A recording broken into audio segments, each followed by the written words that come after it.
여러분 안녕하세요. 어룡무정입니다. 예전에 말씀드렸다시피 토지거래 허가 구역을 지정한 게 뭔가 전조 단계다. 토지거래 허가 구역은 오세훈 서울시장이 본인이 원래 계획하고 있는 주택 공급 계획을 만들기 위한 첫 단계이다. 왜냐면은 그대로 진행을 하면은 투기 세력, 유동성 유입 등등 부동산 시장의 불안정을 초래했다는 비난에서 자유로울 수 없기 때문에 대외적으로 뭔가 실제로 실익이 있든 아니면 보여주기식이든 어떻게 됐든 간에 초석을 깔기 위해서 그중 택한 게 토지거래 허가 구역이었다라고 좀 말씀을 드렸습니다. 왜냐면 이번 정부에서 추진하고 있던 것이기도 하고 서울 위원들도 서울시 의회 위원들도 신경을 안 쓸 수 없기 때문이죠. 그리고 이제 나왔습니다. 보시다시피 서울시 주거정비 지수제 폐지 이게 포인트예요. 서울 정비 지수제 폐지. 제 스타일 아시겠지만, 꼭 필요하지 않고서는 지금 이 기사를 하나하나 한 줄 한 줄 읽어드리진 않습니다. 요약을 해서 여러분한테 필요한 내용만 가져갔으면 합니다. 참고로 미리 말씀드리지만, 오늘 이 발표는 여러분이 반드시 신경을 써야 됩니다. 왜냐면, 주거정비 지수제가 뭐냐면, 과거, 전 서울시장님께서 이제 만든 건데, 제가 수업 시간에도 말씀드렸지만 2011년 정도이던가요? 2011년 정도에서 국토부에서 서울시에 서로 주고받은 내용이 있습니다. 너네 재개발 재건축 안 할 거냐? 재개발 재건축 안 할 거냐가 아니라 주택 공급에 대한 얘기를 했었죠. 근데 주택 공급이란 게 서울시는 사실 택지가 별로 남아있지 않았기 때문에 재개발 재건축을 쭉 해오던 과정인지라 그 전에 뉴타운도 있었고 어떻게 할 거냐고 물어봤을 때 서울시가 대답을 하죠. 우리 재개발 재건축보다는 좀 사람 사는 모습을 만들기 위해서 도시 재생 사업이나 정비 사업을 통해서 주택 공급과 그런 문제를 해결하겠다. 그래서 국토부에서 뭐라고 했습니까? 안 된다. 그렇게는 해결이 안 되니까 서울시에 문제가 생길 수 있으니까 다른 방법을 추진해봐라. 그래서 서울시가 얘기합니다. 우리가 알아서 할게. 그리고 얘기가 끝났고요. 2011년도부터 이제 마가되기 시작을 했죠. 주거정비 지수제는 이제 아시겠지만 법에서 제정해 놓은 정비사업법뿐만 아니라 법적으로 정비사업의 요건을 충당함과 동시에 교집합으로 주거정비 지수제를 맞춰야만 이게 지정이 됩니다. 그 와중에 또 사례를 찾아보면은 심지어 이 두 가지를 다 획득을 했어도 추진이 잘 안 될 수가 있습니다. 왜냐면 수지타산이 안 맞을 수가 있으니까요. 건설사 입장에서. 그러다 보니까 이게 지난 10년 동안 서울의 주택 공급을 많이 좀 이렇게 억눌러 왔었죠. 근데 이거를 폐지했다는 겁니다. 제일 커요. 이걸 폐지했다는 게. 이거를 보시면 여러 가지가 있어요. 원래 여러분이 살펴보시면은 이게 노후도도 있고, 제 기억에 노후도 접도율, 과소필지, 호수 밀도 이런 게 있어요. 그러니까 이런 것들을 생각하시면 쉬워요. 노후도 같은 경우에는 오래된 거 들어보셨죠? 그 지역이 좀 오래돼야 된다. 접도율은 뭐냐면 4m였을 거예요. 4m 도로에 인접한 땅이 얼마나 되는지의 비율인데 쉽게 얘기해서 진입이 어렵고 이제 도로에서 얼마나 소외되어 있는 지역을 판단하는 기준이 될 수가 있겠죠. 과소필지 같은 경우에는 우리가 한 세대가 차지하고 있는 면적, 여긴 사람이 사는데 한 가족이 차지하고 있는 면적이 너무 좁다, 좀 늘려줘야겠다 이런 거고, 호수밀도는 건폐율 생각하면 좀 편하시죠. 건폐율이랑 다른 거예요. 근데 호수밀도는 이 지역에 서로 얼마나 따닥따닥 붙어있나 이런 겁니다. 그럼 불나고 이러면 좀 위험도가 있겠죠. 그죠? 이런 것들이 여러 가지를 따져서 여태까지는 주거정비 사업을 할 수가 있었단 말이에요. 그런데 이걸 다 철폐하느냐? 그렇진 않아요. 제가 이렇게 쭉 읽어보고 간략히 좀 제가 정리를 해보면 이렇습니다. 그러니까 2025년까지 한 24만 호? 24만 호에서 25만 호를 공급하는 계획인데 여태까지 과거에 한 2015년도까지 신규 지정이 하나도 없었죠. 좀 심했는데 제가 봤을 때 이제 10년 동안 날아갔던 공급 계획을 다시 살려내려는 전조인 것 같습니다. 그래서 시장에는 분명히 영향을 미칠 것 같고요. 시장에 어떤 영향을 미칠지는 조금 이따 말씀을 드리고요. 일단 주거정비 지수제를 폐지했기 때문에 어쨌건 이제 이 정비 구역으로 묶이는 거는 훨씬 더 원활해졌습니다. 물론 앞으로 또 어떤 난관들이 기다리고 있을지는 좀 봐야 되겠지만 제가 봤을 때는 어차피 쉬워지면 쉬워지지 어려워지진 않을 거란 말입니다. 그래서 제가 봤을 때는 예전에 한 5년에 걸리던 정비구역 지정을 2년까지 단축을 시키겠다고 한 거예요. 주민 동의율은 그대로고요. 대신에 이제 사전 타당성 조사가 없어졌고, 그리고 이제 정비구역 지정할 때 동의율 3분의 2죠. 그건 그대로 있고. 어쨌건 간에 제일 중요한 거는 이게 아니라 두 가지예요. 제가 봤을 때. 제가 봤을 때는 복잡하게 다 읽으실 거 없이 두 가지가 제일 커요. 첫 번째는 제가 아까 말씀드렸던 거예요. 제가 봤을 때는 주거정비 지수제를 폐지했다는 거.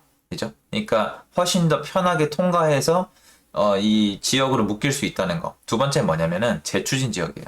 읽어보시면은 재추진 지역은 예전에 한번 해제가 되고 나서 다시 묶이려면은 동의율을 더 많이 가져왔어야 되는데 신규 지역이랑 똑같이 해주겠다고 합니다. 여러분 이거 생각해 보시면 큼지막한데 뭐 장인 뉴타운이나 신길 뉴타운이나 서울의 북부 서부에 동북부죠 서북부 서남부랑 그런데 굵직굵직한 것들이 전부 다 멈춰 섰었단 말이에요.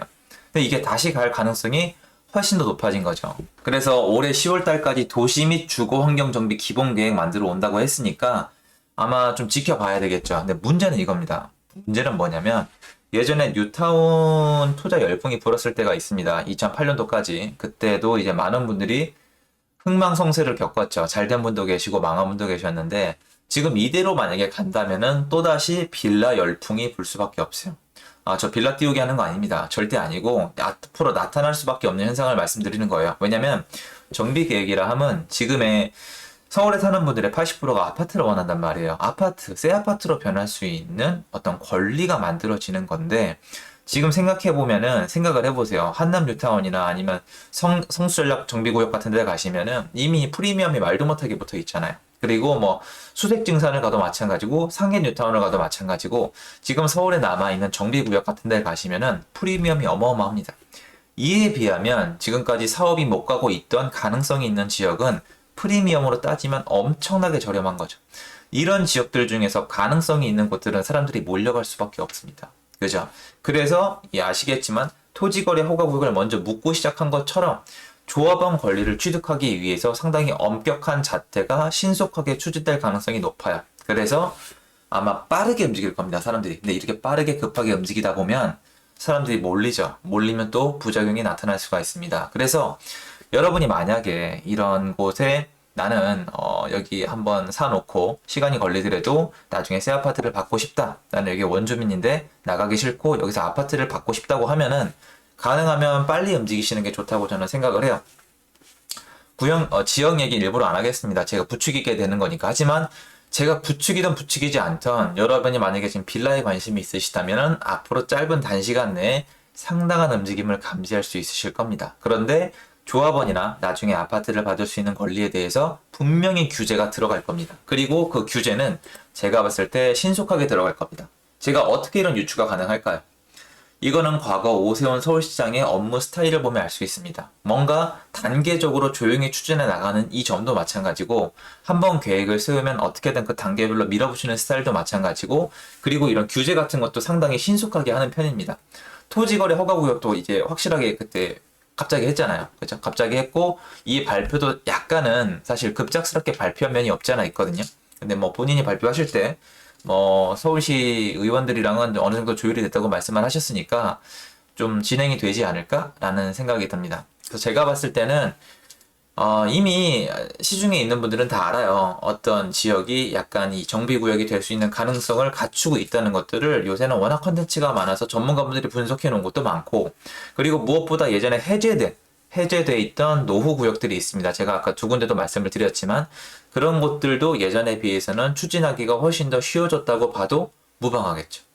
그럼 여러분이 지금부터 해야 되는 건 뭐냐면 여러분이 만약에 난 서울에 있는 어떤 재개발이나 어떤 정비 구역에서 아파트를 받고 싶다고 하면 지금부터는 만약에 관심이 있었다면은 발빠르게 알아보시는 게 좋아요. 빨리 움직이는 게 좋습니다. 왜냐면 이 규제라는 거는 이게 규제는 여러분 어차피 거래가 자유로운 이 시장에서 속력을 바꿀 뿐이지 방향 자체를 바꾸기는 좀 어렵거든요. 그러니까 속력이 좀 빨라질 가능성이 높다. 이렇게 보는 게 맞을 것 같습니다. 그래서 좀 빨리 알아보시는 게 좋을 것 같고 그리고 해제 구역에 있던 분들도 해제가 됐다고 절망하시기보다는 뭐 요새는 뭐 상당히 윤곽이 드러났지만 다시 재지정이 또 가능하기 때문에 조합원 분들이랑 또 다시 한번 얘기를 해보는 게 좋지 않겠느냐 좀 이런 생각이 저는 듭니다. 그리고 또 팁으로 한 가지 말씀드리면 이 과거에도 있던 내용인데요. 여러분 뉴타운이 지정이 될 때 뉴타운이 하나만 지정이 되면은 인기가 굉장히 높아요. 희소성이. 그런데 뉴타운이 늘어나면 늘어날수록 인기가 떨어지는 게 아니라 나뉘죠. 클래스가 프리미엄이 나뉘어요. 그러니까 1등급, 2등급, 3등급으로 나뉜단 말이에요.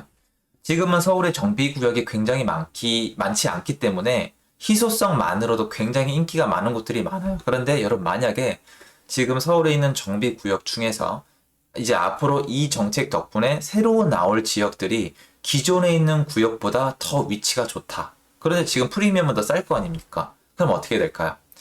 수요는 그래도 한정돼 있단 말이야. 그렇기 때문에 나뉠 겁니다.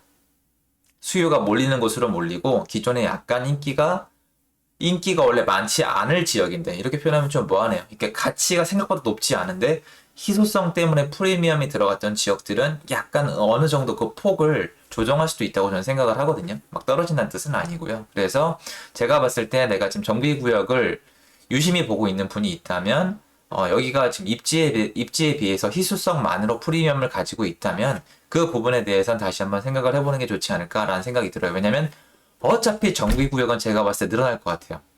적극적으로 실행을 할 거고 제가 읽어봤을 때 최근에 있었던 무조건적인 숫자에 집착한 공급 계획보다는 실제로 공급이 가능하게 사람들의 어떤 욕심을 충족시켜줄 수 있는 부분들이 꽤 많이 들어가 있기 때문에 이게 시스템화 된다면은 정비구역 지정이 계속 된다면 공급에 대한 시그널이 나오는 거거든요. 그리고 지금 보면은 뭐 비현실적으로 예전처럼 뭐 3년 이내에 짓겠다 이런 얘기는 없습니다. 그죠?